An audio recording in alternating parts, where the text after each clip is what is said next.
A procedure for certain abdominal cancers is proving to be successful in giving patients both quantity and quality of life back. There are, however, few centers in the U.S. that have a vast amount of experience, and Froedtert Medical College is one of those institutions. On today's show, learn about the procedure known as HIPEC. We'll also hear from someone in our community who was diagnosed with a stage 4 abdominal cancer and was treated with HIPEC. I was afraid and anxious, but I wanted to get this HIPEC surgery done. And later, we'll focus our CTSI on clinical trials and learn how they're carefully reviewed to assure the safety and protection of their participants. Understand that there is this independent board that is looking at the ethics of the research to make sure that people are protected. That's all coming up inside this edition of CTSI Discovery Radio.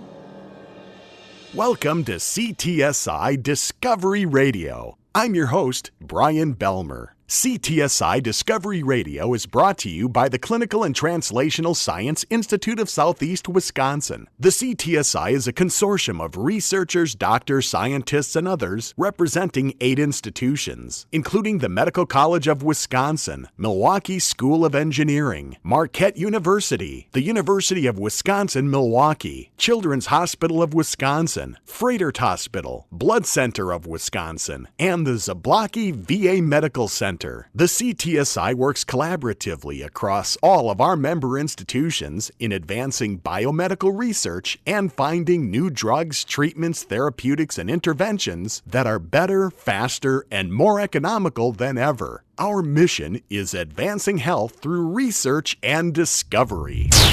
In the past, patients diagnosed with a stage 4 or advanced form of many abdominal cancers had virtually no treatment options available, only chemotherapy treatments that were mostly ineffective and comfort measures. However, the last decade brought about the emergence of an option known as HIPEC, proving to be highly effective in successfully treating several types of abdominal cancers. Dr. Harvesh Moghal is an oncology surgeon, assistant professor of surgery, and program director for regional therapies at Froedtert and the Medical College of Wisconsin. We chatted with Dr. Moghal recently to discover what HIPEC is and what makes it so powerful in battling abdominal cancers. First, we learn that HIPEC is an acronym, which stands for... It stands for Heated Intraperitoneal Chemotherapy. So it's a form of treatment we use surgically to treat patients with cancer of the abdomen that is spread to the lining of the abdomen or the peritoneum. As far as the specific types of cancers it's used to treat... HIPEC is used to treat a lot of different cancers that arise within the abdomen. The most common: appendix cancer,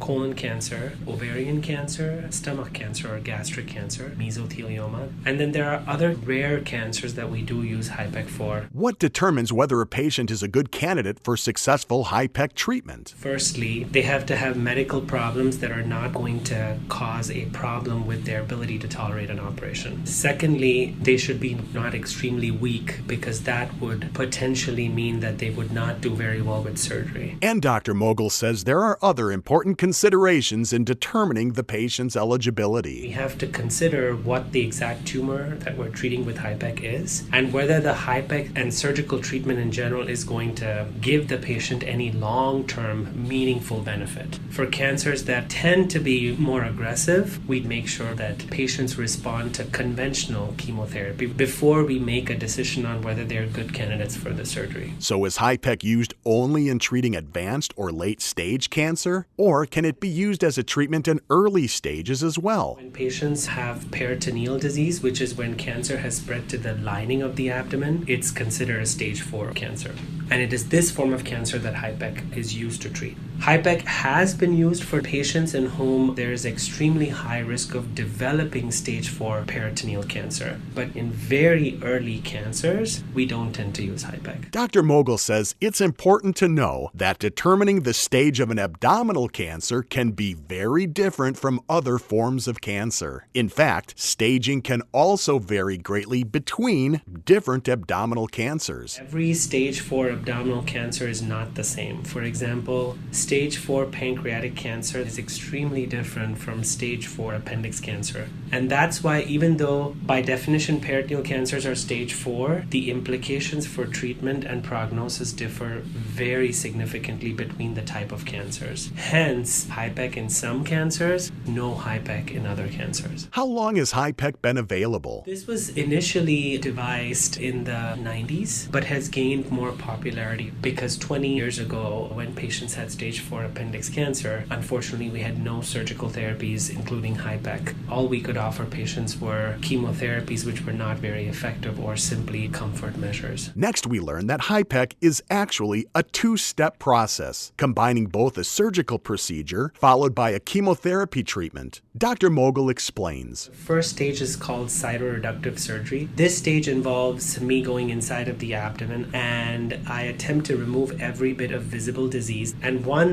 I'm able to surgically remove all the disease to the point where I can't see any obvious visible disease, then the abdomen is treated with the HIPEC, which is the second of the two-step process. Again, HIPEC stands for heated intraperitoneal chemotherapy. Dr. Mogul describes this stage of treatment. During this part, we put special catheters or tubes within the abdomen and connect them to a pump. And that pump circulates and heats chemotherapy. And the hope is the chemotherapy will take care of any of the cancer cells that I wasn't able to see. What's the significance of heating the chemotherapy solution? So the heat serves two functions. One is heat in itself is toxic to cancer cells. And two, it potentiates the action of the chemotherapy because it helps the chemotherapy better penetrate and better act on the cancer cells. The dose of chemotherapy solution in HIPEC is unusually high. Dr. Mogul explains how and why this is possible. Some cancers can be considered regionally distributed, which means they're present only in the abdomen and nowhere else. So we can take advantage of the fact that there is a natural barrier that exists between the lining of the abdomen and the blood, and we can achieve extremely high concentrations of chemo by letting it sit only inside of the abdomen, and that helps us tackle cancers which are confined to the abdominal cavity. So we can achieve significantly higher concentrations, sometimes 20 to 100 times more than what you would be able to tolerate in your IVs. In total, how long do the combined steps of HIPEC typically take? The cytoreduction itself can take anywhere from 4 up to even 10 hours. Certainly there have been times when we have operated for 12 hours on patients. And the chemo part itself takes 2 hours. So in effect, the operation can last anywhere from 6 to 12 to 14 hours. And while it's not common, a patient can undergo additional treatments of the HIPEC chemotherapy solution. In some kinds of cancers, there are patients in whom we do have the opportunity to repeat HIPEC treatment if their disease comes back, but most patients tend to have one of these operations. Is HIPEC a standalone cancer treatment, or can it be used in combination with other traditional chemotherapy treatments? HIPEC many a times is used in combination with other treatments. There are some types of cancers that require both, and some patients do not require any form of IV chemotherapy. As far as the recovery process, Dr. Mogul says it can be extensive,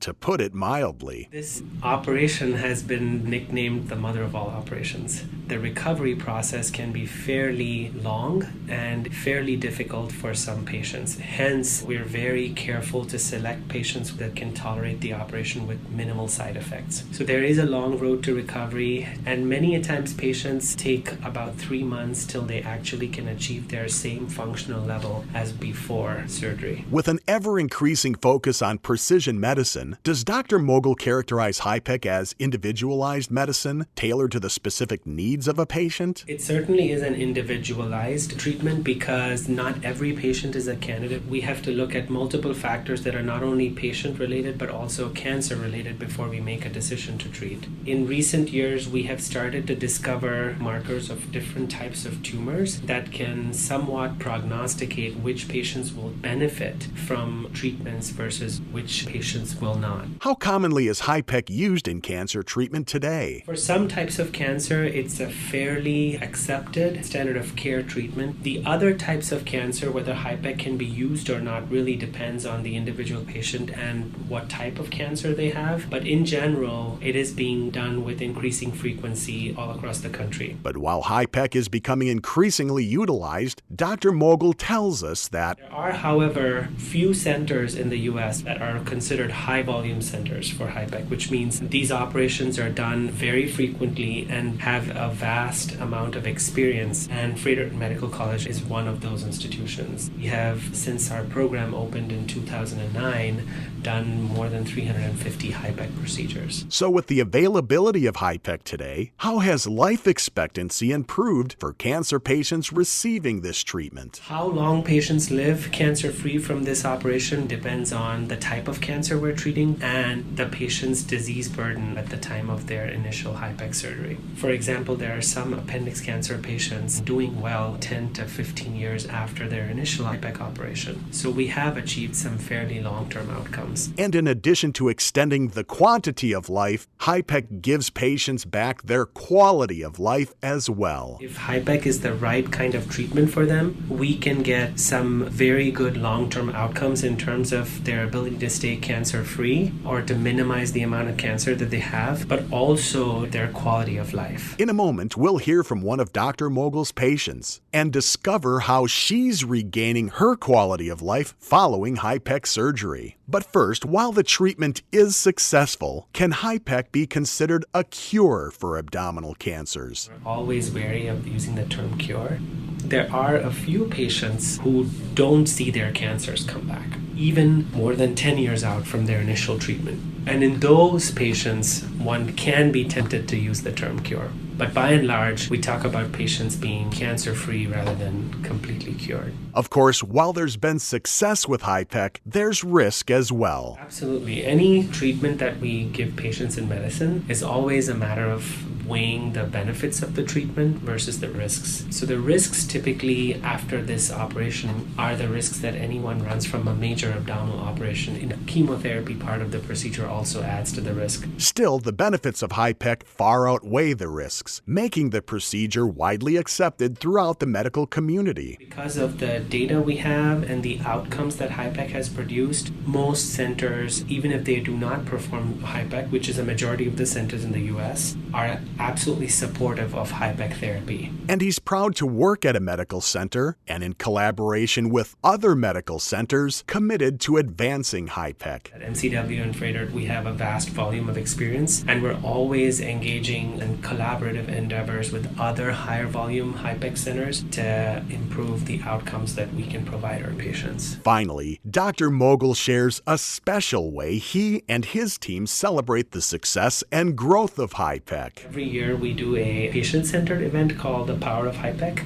and we invite patients that have been treated as well as patients awaiting treatment. It's a really good way to increase awareness and to also provide patients with hands-on resources. If you want to learn more about HIPEC, we'll be sure to post links to resources on our CTSI website along with the podcast of this show. Now that we have a better understanding of what HIPEC is, let's focus our CTSI on someone else who has firsthand experience with it, from the patient's perspective. Meet Tracy. Tracy knows exactly how serious and scary having a stage 4 abdominal cancer can be, because she had one. But she also knows how positively and dramatically HIPEC is in treating stage 4 abdominal cancers, because she's had that as well. Now she shares her story with us. By all accounts, Tracy's life was pretty much like yours or mine, which is to say, it was pretty normal. I have a 10-year-old son that kept me pretty busy, and I have a loving husband that also kept me busy. I work as an x-ray tech for about 15 years, and I was just going out with friends and family and having a normal life. Along the way, she says she did have some relatively normal health issues. I had gastrointestinal issues, and I had a lot of female issues, but after a while those were being taken care of. So that got better, and then I started living life again. Still, her overall quality of life was... It was good. I was still having fun, hanging out with friends, being with my son every day, just a normal life. Which made her outlook on life simple, just to have a life and have fun and be with my family and friends. I love family. Then, one day, Tracy became aware that something was very suddenly affecting her health. It happened really quick. I woke up one morning and I was getting ready for work and I got a sharp pain in my right lower abdominal area. Having dealt with some abdominal issues in the past, she thought she might know what was happening. I used to get ovarian cysts that hemorrhaged, and I thought, oh, that's all it was, but it was getting worse and worse. And my husband eventually took me to the ER. I had ultrasound, CAT scan. But as it turned out, Tracy showed symptoms of something far more serious than she imagined. And it didn't take long to receive a diagnosis that would radically change the normal life she'd been living up to the day when she had that sharp pain. That was in February, and I ended up having a hysterectomy and appendectomy on March 6th. And then on March 13th, I got the phone call that I had appendix cancer. That spread to my ovaries, fallopian tube, uterus, and part of my colon. Tracy's world was rocked.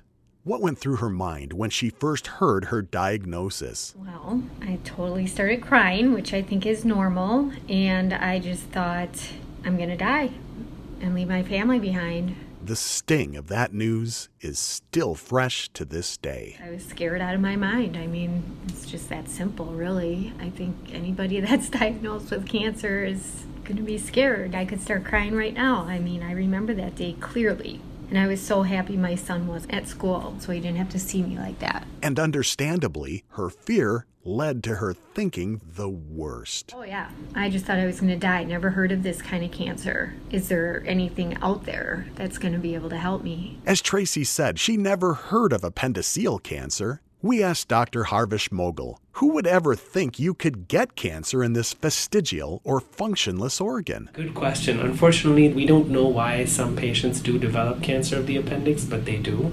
As you rightly said, the appendix is a vestigial organ until the cells in the appendix become abnormal and form cancer. And many a times when the cancer does form, patients are relatively asymptomatic. And so they don't know that their appendix has a tumor because they have no symptoms. And patients present months to years later with disease that has already spread to the lining of the abdomen. Few patients, however, do have symptoms, and they're the lucky ones in whom we can catch those tumors and remove them before they have widespread or advanced cancer in the peritoneum. Despite initially fearing that her diagnosis could be a death sentence, Tracy learned that there were effective treatment options available.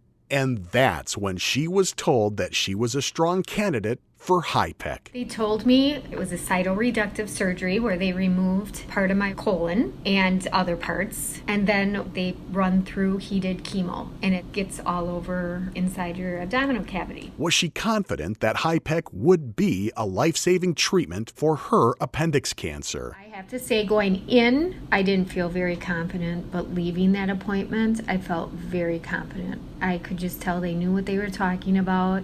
Not a lot of doctors treat appendix cancer, so I was very confident in Dr. Mogul. Now, you might recall that Dr. Mogul told us sometimes other treatments are used along with HIPEC. HIPEC many a times is used in combination with other treatments, either before or after HIPEC surgery. Such was the case for Tracy. When I went to go see Dr. Mogul and Dr. Ben George at Fragert, they recommended that I have chemotherapy first for 6 months and then do the HIPEC.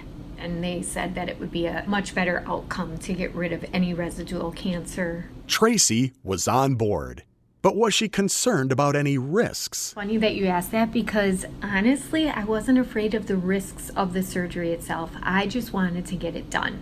I wanted the cancer gone. First, she had to go through traditional chemotherapy. So for 6 months, she anxiously awaited her HIPEC surgery. I was afraid and anxious, but I wanted that day to come. I wanted to get this HIPEC surgery done. Finally, her wait was over, and she had the HIPEC surgery. I want to say it was a 9-hour surgery. Immediately after the procedure, Tracy says she didn't feel too bad. I really didn't have a lot of abdominal pain because I had an epidural, so that helped out for the first 4 days that I was in the hospital. But remember what Dr. Mogul said about the HIPEC surgery recovery? This operation has been nicknamed by many patients as the mother of all operations. Tracy can vouch for that, because after her epidural was removed, It was definitely painful. I'm not going to sugarcoat it. It was painful. I mean, I have incision from my breastbone down to my pelvis area, and it was very hard to get a leg out of bed. Just going to sit on a chair was hard. It took a while. And now, a while has passed. Today, a full year after her HIPEC surgery, Tracy's life is, well, to hear her tell it. Actually, it's awesome. I'm enjoying life. I know this might sound strange, but I look at my son like all the time, and I'm just so happy that I'm here to watch him. I'm blessed to have a husband that stood by me through all this and still is. I have great friends. I'm back to work. I'm going out all the time. I'm making plans all the time. Again, I just want to live, and that's what I'm doing. But having her life back has also given her a new outlook on life. It's funny how different I am looking at life right now.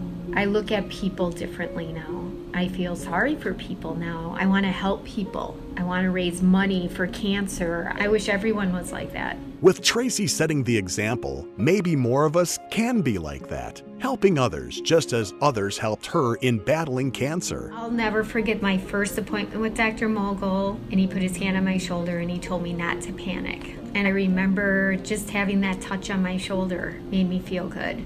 And Dr. George, too. I am so glad that we were recommended to them. They have a lot of warmth. They're very kind-hearted. They are awesome. When asked to sum up her HIPEC experience, Tracy uses 3 words: remarkable, impressive, and incredible. Remarkable that I'm still here. Impressive that the technology is out there to be able to help people like me. And it's incredible that I am where I am today. And where exactly is that? I got my 3rd CAT scan result today and I'm clear. You know, I have no cancer right now as of today. Remarkable, impressive, incredible. Our thanks to Tracy for her bravery and strength in sharing her story with us today.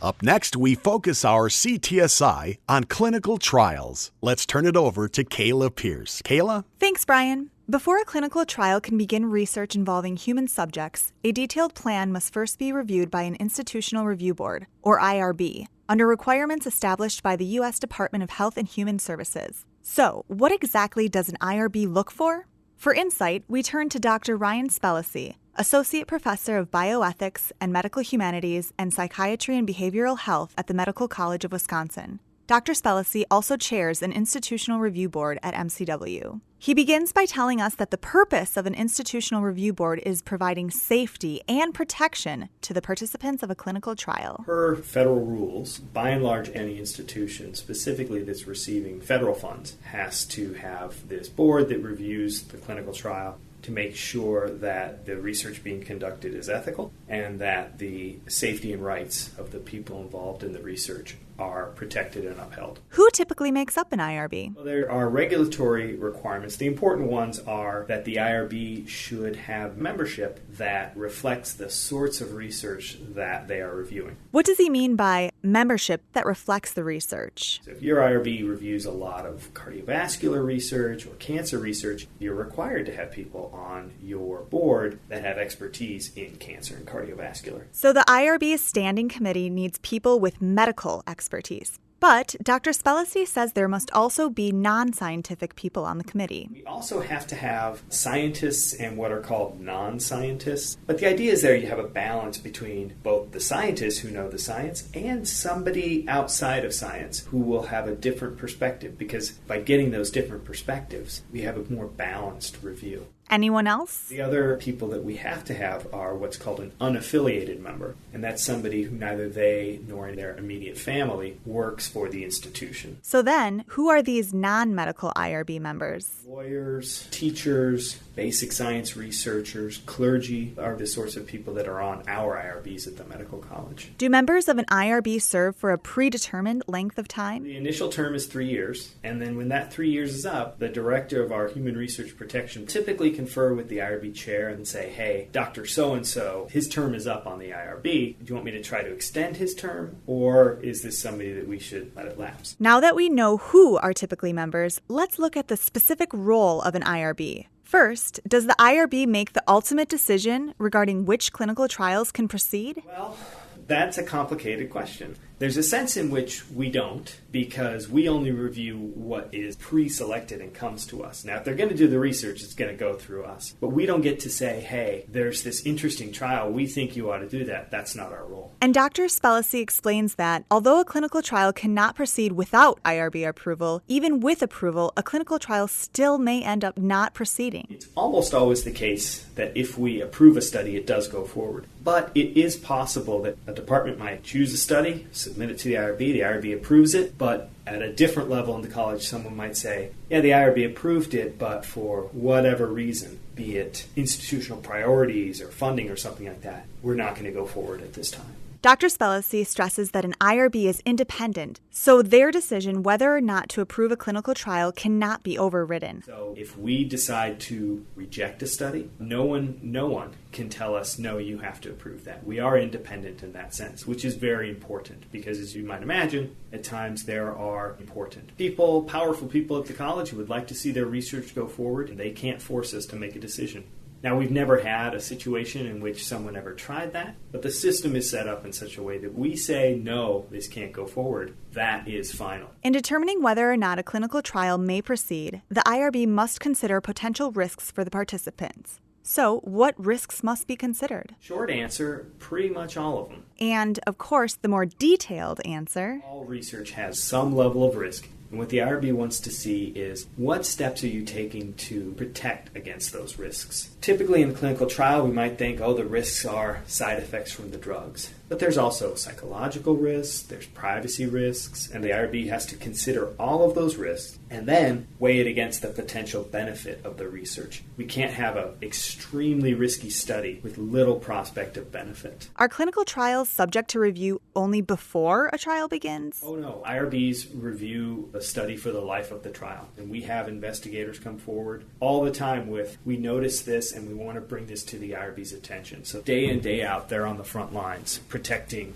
the participants in the research so they monitor it. And there's another layer of review throughout the clinical trial to monitor potential risks based on the data. There's also what we call a data safety monitoring board. That's a group of independent researchers, physicians, looking at the data in the study to protect the safety of the subjects. They have the authority to halt or stop the trial as well, and they look at the data on an ongoing basis. So, we know a clinical trial is continually under review.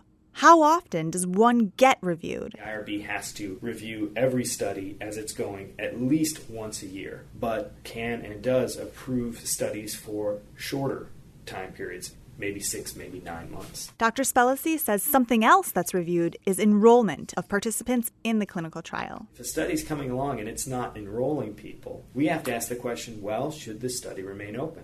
Because if they can't get the number they need to statistically answer the scientific question they want to ask, you're putting people at risk, and that changes the risk-benefit ratios. Finally, Dr. Spellacy says there's a key takeaway for everyone to know about the important role an IRB plays in clinical trials. Understand that there is this independent board out there that is looking at the ethics of the research to make sure that research is ethical, people's rights are upheld, and people are protected. And Brian, if listeners want to learn more about clinical trials, they can visit Froedtert.com and go to the Cancer Center page, or visit the Medical College of Wisconsin Clinical Trials Office website at cto.mcw.edu.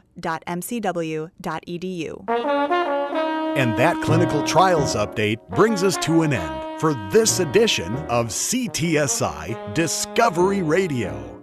Our sincere thanks to today's guests, Dr. Harvesh Moghal, Dr. Ryan Spellacy, and special thanks to Tracy for sharing her amazing story of courage in successfully beating cancer. I hope you've discovered something by listening to today's show, and I'm doubly hopeful that you'll join us again next time.